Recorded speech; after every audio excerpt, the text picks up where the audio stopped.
Hare Krishna. So, welcome everyone to the Science of Self-Realization sessions. Before we begin, let us offer our praise to Srila Prabhupada and Lord Krishna. Nama Om Vishnu Padaya Krishna Preshtaya Bhutale Srimate Bhaktivedanta Swami Namine Namaste Saraswati Deve Gauravani Pracharine Nirvisesha Shunyavadi Paschatya Deshatarine Jaya Sri Krishna Chaitanya Prabhu Nityananda Shri Advaita Gadadhara Shri Vasadi Gaura Bhakta Vrinda Hare Krishna Krishna Krishna Hare Hare Hare Rama Rama Rama Hare Hare Shri Shri Radha Vrindavan Chandrodaya ki jai Shri Shri Nidai Gauranga ki jai Srila Prabhupada ki jai Jai Gaura Prema. So I am sure all of us will be still in the festive mood. Holi is just completed and we are going through the holidays now, Sunday. Nevertheless, we'll try to absorb ourselves in some spiritual subject matters today. So today's session is a very interesting one. It is about our founder, Srila Prabhupada.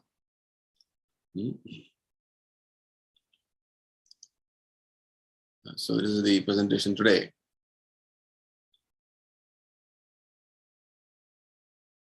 It is titled Srila Prabhupada Arrives in America. So this topic of Prabhupada arriving in America is part of this book known as The Science of Self-Realization, which is a collection of various teachings of Srila Prabhupada in the form of essays, in the form of his exchange of letters with prominent people across the world, and also his personal talks, conversations with many eminent personalities across the globe. So today we are going to look into the history of how the ISKCON movement started. It is a very wonderful journey Prabhupada underwent before he started ISKCON in 1966 in July in New York. So now Prabhupada has come to either he'll start from India to America in the year 1965 in the month of August at the age when most of the people are retired and relaxing. Prabhupada was 69 years old. So that is the age when Prabhupada started from India to America, and that was his first voyage, and that was first moving out from India to a foreign country. And why did Prabhupada started off at this age? Somebody may ask. When Prabhupada was 25 years old, that is the time when Prabhupada met his spiritual master. His name is Srila Bhaktivedanta Swami Prabhupada Maharaj. So Prabhupada was in his college days, and that was the time when 1922, when the independence movement was in full swing. Gandhi's non-cooperation movement and so many things was attracting the youth college-going students. And Prabhupada was one such student who was attracted to the Gandhian way of thinking, and he was fully into that. So when Prabhupada met his Guru Maharaj for the first time in 1922, Prabhupada was a young man, college-going student. And when Prabhupada met his Guru Maharaj, the first instruction, in the first meeting only, his spiritual master told him, "You're all young people. Why don't you start talking about and preaching this message of Gita and Bhagavatam to the people who can speak English?" When Prabhupada heard this, he immediately counteracted by telling, "We are a dependent nation. The British are ruling us. How can we take this message to outside India?" That was his first response. So for which his spiritual master, Prabhupada's spiritual master, a very wonderful response from the Bhagavad Gita and Bhagavatam, which impressed Prabhupada so much that he immediately accepted that saintly person as his Guru Maharaj or spiritual master. From then on, it was a very wonderful spiritual journey for Prabhupada. So Prabhupada, even though he was 25 years old, he had taken the instruction of his spiritual master to the heart, and he tried his best to see how to execute this order of Prabhupada, of his Guru Maharaj. Right? And he tried his best to start a movement within India. Right? Prabhupada, during that time when he first met his spiritual master, was actually already a householder. So he could not give up his household duties also. He had 3 children. So Prabhupada, managing his household duties, his business, he happened to start a magazine, a 1-page newsletter called Back to Godhead in 1944. Somehow see how to preach the message of Gita Bhagavatam in English. Later, Prabhupada wanted to start a movement in India. Through some arrangement, he happened to go to Jhansi, wherein he started a movement called League of Devotees. It was not so successful, and Srila Prabhupada had to close it down very soon. And later, Prabhupada was very eager to see that he carry out the message of his Guru Maharaj, his spiritual master, of preaching the message of Gita Bhagavatam to all over the world. So some of his god brothers indicated that why don't he translate Srimad Bhagavatam into English? So Prabhupada started translating and commenting on the Bhagavatam, a very big literature, having 18,000 verses into English. So the first canto, the first part of that book, he translated into English. So by this, Prabhupada thought, I'm ready to go to the West. He tried through various ways, he wanted to impress upon different prominent people to see that he is sent to the West. Prabhupada was not clear where he has to go, whether he has to go to Europe, England, or America. It so happened that one of the good well-wishers whom Prabhupada was knowing, so that person arranged Prabhupada a free passage on board the ship by name Jaladuta. There was a company by name India Steam Navigation Company, was run by one businesswoman, Sumati Morarji. She somehow agreed to send Prabhupada to the Western countries, other America, a free passage. She gave special cabin of the captain to travel aboard. So that way, Prabhupada set out for his first voyage to go to America. And Prabhupada at that time, as I told you, he was 69 years old. And he had never traveled outside like this. First time he's going out. And Prabhupada had tremendous, health issues when he was traveling on ship. He had seasickness, vomiting, then fever. It so happened that when the voyage had completed for 7-8 days, Prabhupada started feeling severe chest pain. And next few days was the most difficult days for Prabhupada. He had to suffer 2 heart attacks while he is traveling. And Prabhupada said the first one was to some extent mild one, second one was severe one. And Prabhupada miraculously recovered from these heart attacks, 2 heart attacks on board. And he reached the Boston harbor in America. This is in September 1965. Once he has reached the port of Boston Harbor, there he composes a wonderful poem on board, sitting in the ship still. This is what today we're going to little dwell upon.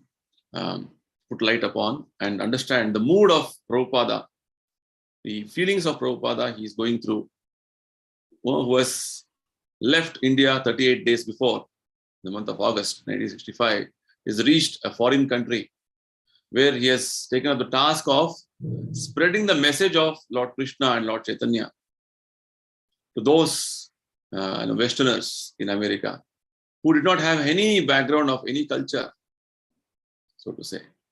But Prabhupada wanted to impress upon them this philosophy of Bhagavad Gita and Bhagavatam. This is the whole background with which this poem was written.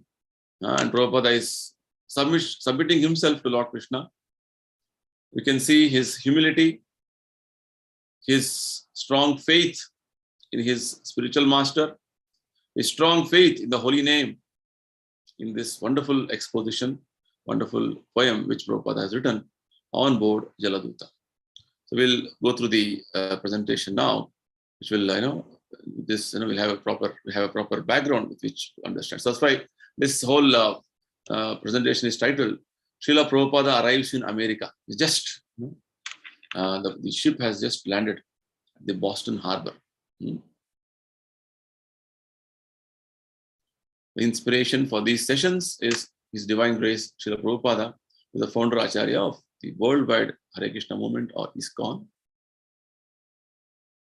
As I told you, in the spirit of fulfilling his spiritual master's request, on 13th August 1965, A.C. Bhaktivedanta Swami boarded the cargo ship Jaladuta.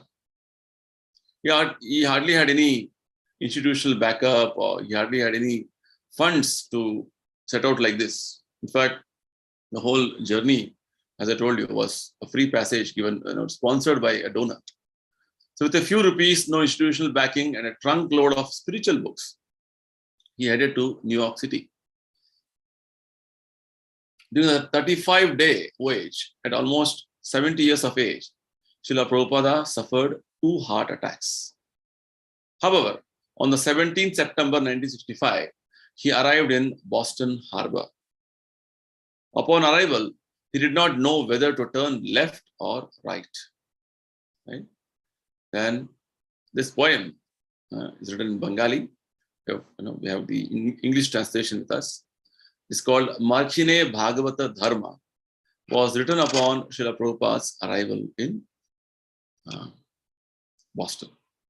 Let us get into the details of this poem. Very wonderful poem, very enlightening one.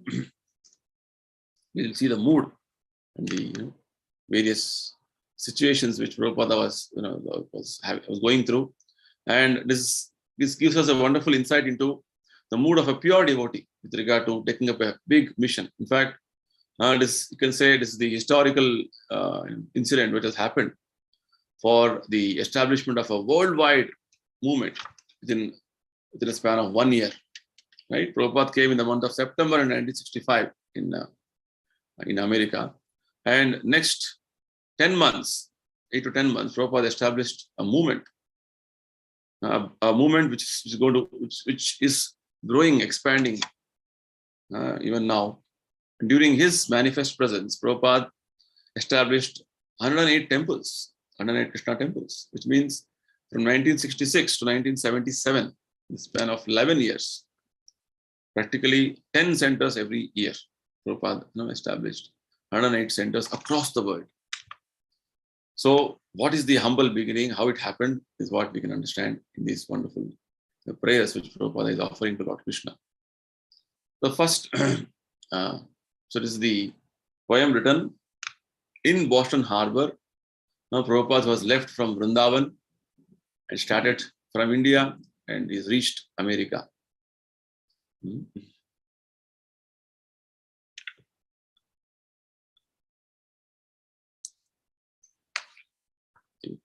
First stanza is now edited. I will take out the first stanza. Okay. The first stanza reads, "My dear Lord Krishna, you are so kind upon this useless soul, but I do not know why you have brought me here. Now you can do whatever you like with me." The first stanza. A mood of complete surrender, right?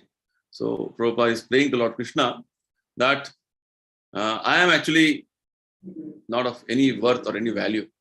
Mostly, all of us, or rather most of the people, everybody thinks that I am very valuable. I am very important in this world. Without me, nothing will happen. This is what most of us think. Like that. But the mood of a devotee, pure devotee, is that I am nothing. I am useless soul. And you are so kind upon this useless soul. You are making me as an instrument to do some service to you, Lord Krishna.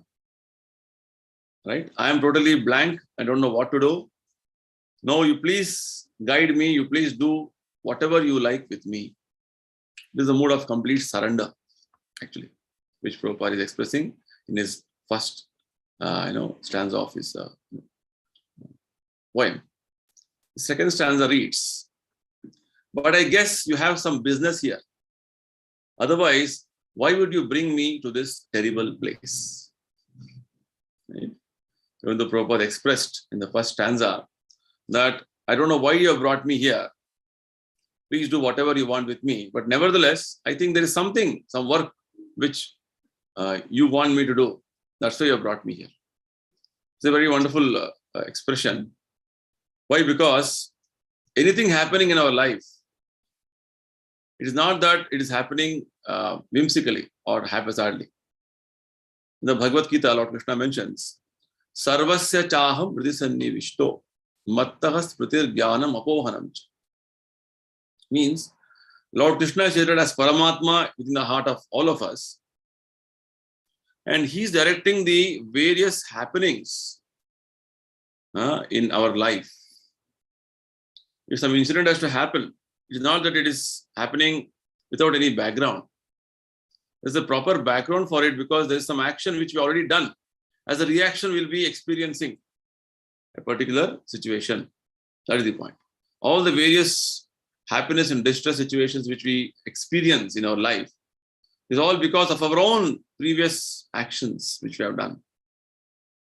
Right? So all this is being directed, being properly conducted, and being properly managed by Lord Krishna in his feature as Paramatma, seated as visited in our hearts. Right? So Prabhupada is praying that you have some business for me, otherwise why I will be here? Right? Why you bring me to this terrible place? Terrible place, why? Because Prabhupada was very happy in Vrindavan and executing his bhakti. But now he had come to execute the order of his guru, his spiritual master. And any place which is not having devotional atmosphere or devotional feelings to Lord Krishna, for a devotee, that place is a terrible place, wherein there is no sense of any devotional aspects. That's a terrible place for the devotee. So specifically, Prabhupada has come to a Western country where the level of sense gratification, the type of activities which was going on was something beyond imagination. Even from the material perspective, right? They were too much into sense gratification in this part of the world, America. Okay. I think it's a little jumbled. So this is the first stanza as we just now read. My dear Lord Krishna, you are so kind upon this useless soul, but I do not know why you have brought me here. Now you can do whatever you like with me. This is the Boston Harbor, you can see. Prabhupada's ship came here. Then the third stanza reads like this. Most of the population here is covered by the material modes of ignorance and passion. Absorbed in material life, they think themselves very happy and satisfied. And therefore, they have no taste for the transcendental message of Vasudeva. I do not know how they will be able to understand. Actually, when Prabhupada came to America, that period was a period of, wherein there was a lot of turmoil going on in the society of America. The youth were all confused, disillusioned, and they were trying to find out some alternate way of life. A counterculture was developing in the whole country of America. So Prabhupada arrived in America during that time there was a hippie movement going on. And specifically with regard to the population, the entire population in the Western countries are all covered by modes of passion and ignorance. Rajoguna and Tamoguna. Rajoguna, Tamoguna are the modes wherein a person is very, very active in sense gratification and he's indulging in many endeavors, and he's trying to indulge himself in intoxicants, right? Want to, completely unaware of spiritual understanding. That is called modes of passion and ignorance. So this type of life will make you absorb in materialistic type of a life. And a person thinks himself very happy and satisfied with whatever he's doing. He thinks having a lot of advancement in materialistic side, say big roads or big buildings, a lot of vehicles, machinery, all this is going to bring us happiness and satisfaction. Big factories. So for such people, there is no taste for the transcendental message of Lord Krishna. So Prabhupada has come for what purpose? To broadcast his message. So Prabhupada is having a sense of doubt that how will I broadcast this message? How will I speak this message to these people? What they will understand? Right? Lord Krishna, you have brought me to a terrible place, but I don't know how these people will understand this message which I brought for them. This is the mood. Further, Prabhupada very nicely says, the fourth stanza. There is a ship, Jaladuta, in which Prabhupada traveled from India to America. Jaladuta, from India Steam Navigation Company.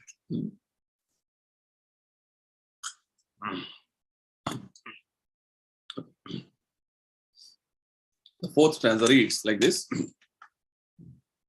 But I know your causeless mercy can make everything possible because you're the most expert mystic. This is one wonderful quality of a pure devotee, and he's always depending on the mercy of Lord Krishna. Right? Anything impossible is easily possible if Lord's blessings is there. Just 2 days back, we had a wonderful festival called Gaura Purnima, the birth appearance of Lord Chaitanya Mahaprabhu. Regarding his appearance, Chaitanya Mahaprabhu is Lord Krishna himself. We have discussed in the previous sessions. It's directly Lord Krishna who has appeared in the form of a devotee to demonstrate how to perform bhakti. About Chaitanya Mahaprabhu, it is nicely described in the scriptures that if Chaitanya Mahaprabhu is blessing, then even the most difficult work becomes most easiest. And if there is no blessing of Chaitanya Mahaprabhu, even the most easiest work will become difficult. Right? So here, Prabhupada knows that it is impossible task which he has taken up, and he knows it is not at all easy to spread the message of Chaitanya Mahaprabhu and Lord Krishna in this place where the people are completely absorbed in Rajoguna and Tamoguna, modes of passion and ignorance. But Srila Prabhupada is very confident that if Chaitanya Mahaprabhu is blessing us, Lord Krishna is blessing, then this is not impossible.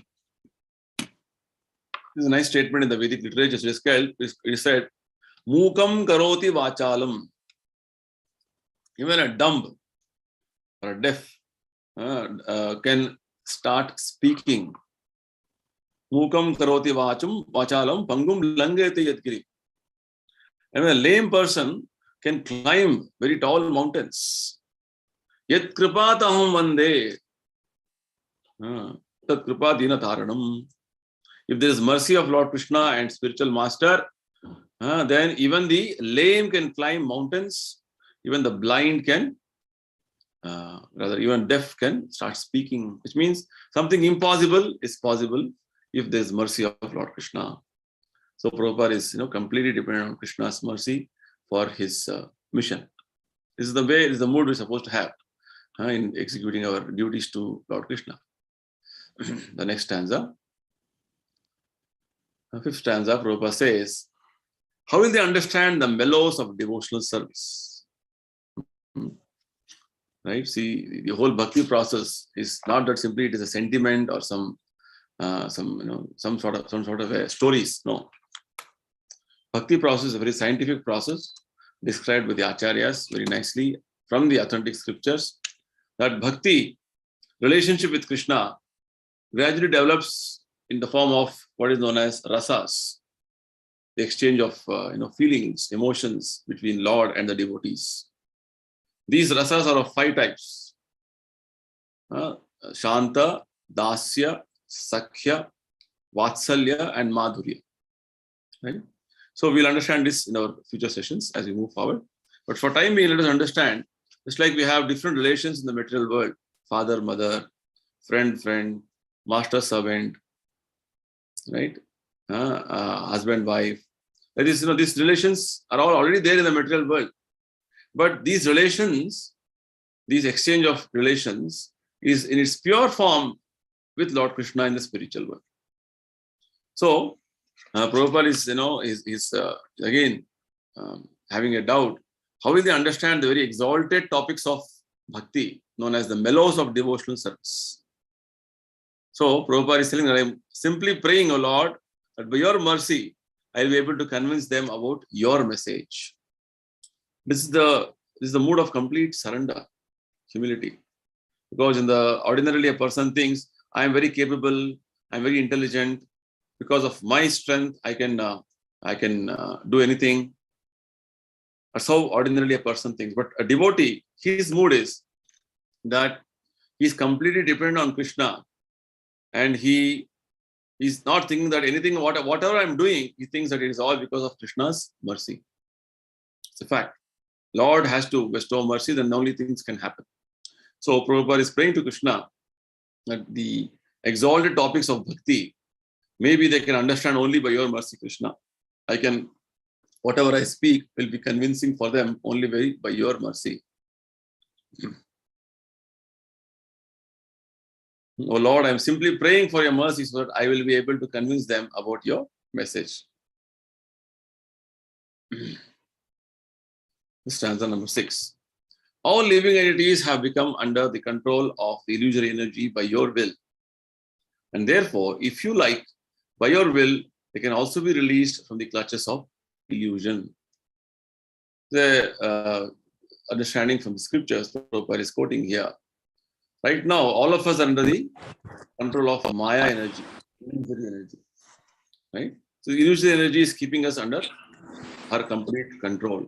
Tribir Gunamayer Bhavir Evi Sarvamidam Jagat. In Bhagavad Gita, it is mentioned like this. 3 modes are completely captivated all the living entities in this material world.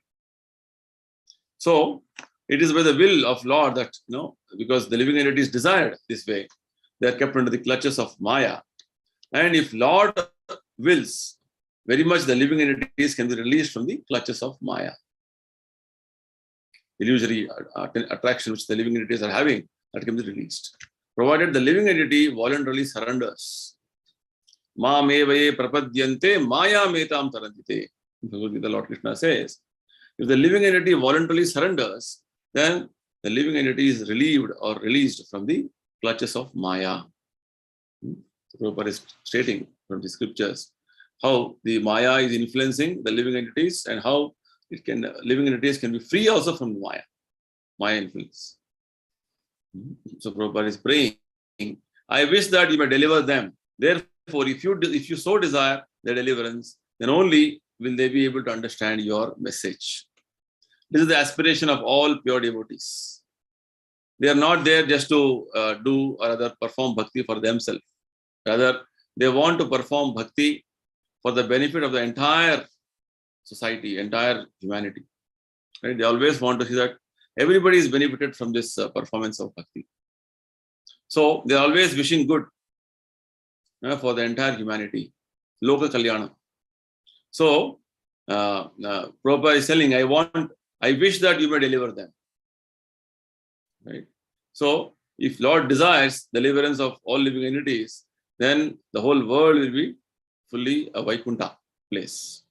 Right? So this is the desire of a devotee. We always want to transform every place of Lord's creation into Vaikuntha. So let's move to the next stanza. Now, Prabhupada is going to quote from the Bhagavatam, how people in the modes of passion and ignorance and how they are influenced, how gradually by performance of bhakti, they can be further elevated to a higher situation. The words of Bhagavatam are your incarnation. And if a sober person repeatedly receives it with submission and oral reception, then he will be able to understand your message. So, the Bhagavatam has a series of verses in the first canto, wherein very nicely the description goes on with regard to how people who are completely engrossed in the modes of passion and ignorance, they also can be relieved from the influence of Maya. Right? So we will go through this, these statements of Bhagavatam now in the next few slides. So it gives a complete understanding of how all of us are right now under the clutches of Maya and how we can be relieved from these clutches of Maya. So this is the set of Bhagavatam and other books Prabhupada has written. So I'll just briefly mention about the various points mentioned in the Bhagavatam understanding. Basically, the whole process of bhakti begins with the Shravana, hearing about Lord Krishna. Right? So Lord Krishna is seated as Paramatma in all of us. He, as soon as he sees that the devotee is hearing about him, or the person is interested about him, then he purifies the heart of the person. He cleanses the heart of the devotee who is actually hearing about him. And actually, this hearing is such a wonderful and powerful process for this age of Kali. We have been hearing about, we've been understanding about this in the last many sessions, that in Kali Yuga it is mentioned, just by hearing about Lord Krishna, just by hearing Hare Krishna mantra, this is so powerful that it's going to bring about a lot of punya. Right? It's going to bring a lot of piety in a person's existence. This will make him advance in his spiritual journey. So, like this, when you start hearing from a pure devotee and also start rendering service to the pure devotee, it's called Nityam Bhagavat Sevaya. Now, an important recommendation which Bhagavatam gives is you start hearing about Krishna from authorized books like Gita and Bhagavatam, and you start rendering service to pure devotees. Then, gradually what happens? Nashta prayeshu abhadreshu nityam bhagavata sevaya. All the dirty things, all the contamination within our heart will be gradually cleansed.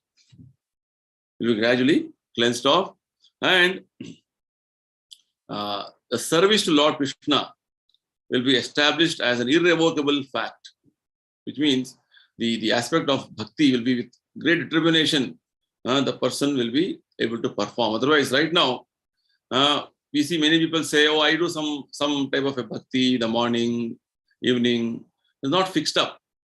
So, sort of a very oscillating and a very unsteady way of functioning in terms of devotional services. Whereas a person who is properly fixed in bhakti, he will go on doing the different practices of bhakti rigidly as per the standard way of conducting them or performing them. So that type of a person, what happens when you start performing bhakti like this? Lord Krishna confirms in Gita, Bhagavad Gita, that the influence of the modes of passion and ignorance will be completely nullified. Right? This is the easiest process to come out of the influence of modes of passion and ignorance. So, Bhagavatam further says, when the bhakti becomes very strongly established in our heart, which means we are very determined to practice all the various aspects of bhakti, then the influence of the lower modes, especially mode of ignorance, tamoguna, and mode of passion, rajoguna, will be gradually subsiding. The devotee will come to the platform of what is known as the mode of sattva guna, mode of goodness. And further, he transcends even mode of goodness and comes to the platform of shuddha sattva, the transcendental goodness. In this way, the Bhagavatam says that the path of his spiritual journey with regard to reviving his actual situation as part and parcel of Krishna and his loving service to Krishna will all be gradually, nicely, scientifically revealed to him. And in that way, all the misgivings in his heart will be completely destroyed, and all the different fruitive tendencies or karmic influences which is actually binding the living entity will be destroyed step by step. So this is what Bhagavatam says, right? So the Bhagavatam and the words of Bhagavatam is so powerful that if you simply carefully hear the statements of Bhagavatam from your devotees, that itself is very purifying. So Prabhupada wanted that this, actually Prabhupada was carrying with him the Bhagavata. Now he was carrying around 200 copies of Bhagavata with him, printed, which he had written and commented. Sanskrit was, from Sanskrit text he has written and commented. That book he was printed and he is carrying with him, which means Bhagavatam has that potency to transform. Anybody reads Bhagavatam and starts following the instructions of Bhagavatam, he will get purified. He'll start becoming a pure devotee. That was the confidence Prabhupada had. So in that way, Prabhupada was carrying this Bhagavatam. He's telling now, when a person reads Bhagavatam and follows the instructions of Bhagavatam, and also Prabhupada himself was a Bhagavata, Vyakti Bhagavata, person Bhagavata, and people seeing him and serving him would also transform people's heart. So what will happen to the person who is actually serving Bhagavata, person Bhagavata and book Bhagavata? He will become liberated from the influence of the modes of ignorance and passion, and thus all inauspicious things accumulated in the core of the heart will disappear. Right? We have just now discussed the Bhagavatam's teachings. How when you start serving Bhagavata, two Bhagavatas are there. One is the person Bhagavata and one more is the book Bhagavata. Right? Person Bhagavata has to be given services, rendered services personally. It's like Prabhupada was personally present. The different followers were rendering service to him. And the book Bhagavata is the translated book which Prabhupada is carrying. That has to be read every day. Nityam Bhagavata Seva. Every day you have to read Bhagavatam and try to assimilate the knowledge gradually. That also is going to have powerful impact on our consciousness. So Prabhupada says, the person who hears Bhagavata like this and renders service to Bhagavata like this, the influence of modes of lower modes like passion and ignorance will be completely disappearing. Now, next stanza. Therefore, Prabhupada says, I am seeking your benediction so that I can convince them, and for I am powerless to do so on my own. Prabhupada says, actually making them understand the message of Krishna consciousness is not easy. I am not qualified. I'm very unfortunate. I'm very fallen. So Prabhupada again expressing the mood of humility and telling that it's only because of your mercy, Lord Krishna, that if I'm seeking a benediction that I can convince them, but I am powerless to do so on my own. This is Beatles, George Harrison, wherein devotees there were few devotees who were sent from America to London to start center there. So this is the image when these devotees from America have come to London and they have in a very humble manner started off the Krishna consciousness movement there. So next stanza. Somehow or other, O Lord, you have brought me here to speak about you. Now, my Lord, it is up to you to make me a success or a failure as you like. Right? So, in the outside world, or rather in the normal experience, people always want success. I'm doing this work means I want to be successful. I'm contesting election means I want to win. Right? Whereas for a devotee, the mood is success or failure is in Lord's hand, what he wants to do. But I will do my duty. Whether I will succeed or not, it is a different matter. But because Lord Krishna, you have brought me here to speak about you, because that was the order Prabhupada had got from his Guru Maharaj, from his spiritual master. So he has come with a duty-bound aspect that I want to just execute the duty of my spiritual master. What happens? It depends on Lord. Lord sanctions, then the aspect of preaching can happen. If Lord doesn't sanction, it cannot happen. So for a devotee, in that way, he is completely dependent on Krishna for the success or failure of anything. He knows things are not happening because of my own strength, my own intelligence, my own power. It is all Lord Krishna's blessings. Right? There are a few more, stanzas left with this wonderful poem. Now, Prabhupada is praying to his spiritual master. Oh, spiritual master of all the worlds, I can simply repeat your message. So if you like, you can make my power of speaking suitable for their understanding. Krishnam Vande Jagadguru. Right? Lord Krishna is the spiritual master of the whole world. So Prabhupada is telling, I'm only simply repeating whatever Krishna you have told us or told the entire humanity. So you please make my power of speaking suitable for their understanding. It's your message. I'm just repeating this. See the mood of Prabhupada. It's a wonderful image wherein Prabhupada is, used to have every day Sankirtan in Tompkins Square Park. And there were many hippies in the park. They all used to get attracted to Prabhupada's chanting and come there. And Prabhupada, after chanting, after Kirtan, he used to speak for some time in that park. So Prabhupada is praying that whatever I'm talking, whatever I'm singing, this message can be very, impactful. When Lord Krishna, you make my power of speaking, or you empower my power of speaking, right? And the same talking what I'm doing, if it is empowered like this, then it will, maybe they will be able to understand. Lord's mercy is required completely. It's a mood of complete surrender and humility. Now, next, Prabhupada says, only by your causeless mercy will my words become pure. I am sure that when this transcendental message penetrates their hearts, they will certainly feel engladdened and thus become liberated from all unhappy conditions of life. Repeatedly, you can see one important aspect Prabhupada is mentioning about how the causeless mercy of the Lord. Causeless mercy means that when Lord bestows some mercy, why and how we cannot make a judgment of it. Just like generally, in the material world, we think everything has to be, planned, structured. This way it happens, we think. There's an algorithm for everything with regard to transport or with regard to movement of things, anything.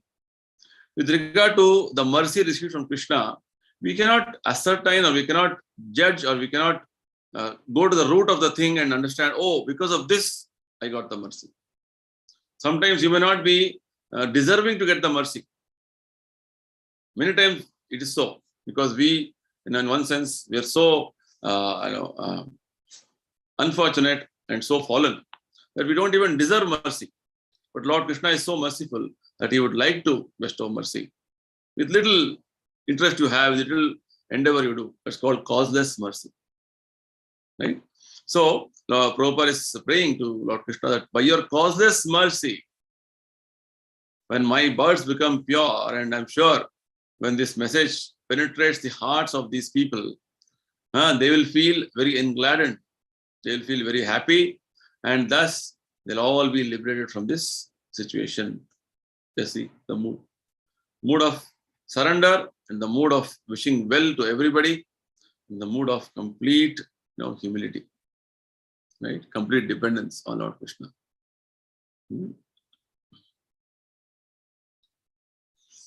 Very nice expression is here. Prabhupada says, oh Lord, I am just like a puppet in your hands. Right? So you have brought me here to dance. Then make me dance. Make me dance. Oh Lord, make me dance as you like. So it's completely under Lord's control. Everything is going on. But based on the living entity's desires, Lord is also trying to manage the whole world. But when it comes to the aspect of devotional service and pure devotees trying to spread the message of Lord Krishna, devotees are completely dependent on Krishna. Just like Prabhupada says, I am just like a puppet in your hands. Now that you have brought me here to dance, you make me dance. You make me dance. So Lord, you make me dance as you like. That's what a devotee's mood is. He is so dependent on Krishna that he is completely absorbed in the service of Krishna, and he is only wanting to see that Lord, whatever he wants, as he wills, as he wishes, let him do. Otherwise, I don't have any personal agenda in this. We have a last stanza now. Prabhupada says, I have no devotion, nor do I have knowledge, but I have strong faith in the holy name of Krishna. You see, this is the great asset which Prabhupada had. I have no devotion, I have no knowledge, but I have strong faith in the holy name of the Lord. In the Kali Yuga, Lord Krishna has incarnated as his holy name. Kali Kale Nama Rupe Krishna Avatar. So the Acharyas in the Gaudiya Parampara have been strongly stressing on this aspect of how Lord has incarnated in this age as Harinama, as holy name. Just we have to take shelter of the holy name by uttering the holy name in an offenseless manner. Then that holy name will bestow all blessings on us. That is the point. Look at the type of faith Prabhupada had on the holy name. I have been designated as Bhaktivedanta, and now, if you like, you can fulfill the real purport of Bhaktivedanta. Now, Prabhupada was conferred the title of Bhaktivedanta when he was associated with his spiritual master's mission before he started the movement. So, Bhaktivedanta means Prabhupada was having so much of understanding about the entire Vedic knowledge, Vedanta study. But Vedanta study is not simply to have some imagination or speculation without any proper purpose. No. The purpose of Vedanta is to know Krishna. Vedesha sarvair ahameva vedya. In Bhagavad Gita, Lord Krishna mentions. So, the designation which I have been given as Bhakti Vedanta, this can be properly justified, provided I start giving out, or rather I start speaking about devotion, even though I don't have devotion and I have no knowledge actually, but I have strong faith in the holy name of Krishna. This is a very important aspect, because after studying all scriptures, after going through rigorous various trainings, then you can get bhakti. No, it's a wrong understanding. In Kali Yuga, the aspect of bhakti is made so simple. You start chanting Hare Krishna with faith, right? Then immediately all the aspects of the various symptoms of bhakti will be manifested in you. This is the aspect of the holy name's power in Kali Yuga. Lord has incarnated as holy name, and he can bestow mercy upon anyone, provided that person is sincerely want to take up chanting and wants to move forward in his spiritual life. Right? Like this, Prabhupada is offering his heartfelt prayers to Lord Krishna, and his dependence, his humility, and his complete surrender to his spiritual master with regard to starting the preaching mission in America. So Prabhupada is signing this. This is the original Bengali poem which Prabhupada has written. And then Prabhupada is writing on board Jaladuta at Boston Port in Massachusetts, USA on 18th of September 1965. So Prabhupada's signature it is. Right? So Prabhupada is signing, the most unfortunate, insignificant beggar, A.C. Bhaktivedanta Swami on board the ship Jaladuta, Commonwealth Pier, Boston, Massachusetts, USA, dated 18th of September 1965. This is the sign of the sign of Prabhupada, wherein he completes his poem on board Jaladuta. So with this, we come to the end of this today's session. If anybody is anything to discuss and ask, you can take a few questions. Any comments on today's session?